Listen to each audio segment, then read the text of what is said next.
पंजाब भर में मौसम गर्मा की छुट्टियों के बाद तमाम प्राइवेट और सरकारी स्कूल खुल गए। हुकूमती हिदायत के मुताबिक वैक्सीन ना करवाने वाले टीचर्स को स्कूल में दाखिल होने की इजाज़त नहीं होगी।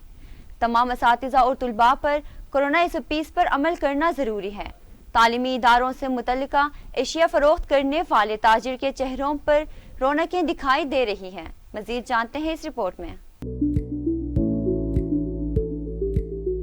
तकरीबन एक साल से हम तो बड़े परेशान हैं बुक स्टॉल वाले, और बच्चों का भी बहुत ज़्यादा हर्ज हो रहा है। ऐसे बाद तालीमी इदारे खुले हैं माशाल्लाह, अब हमारी शॉप पे भी रौनक आ गई है। हम गवर्नमेंट से अपील करते हैं वो SOP के तहत तालीमी इदारे खुले रखें ताकि किताबों वाले अपना काम जारी रख सकें।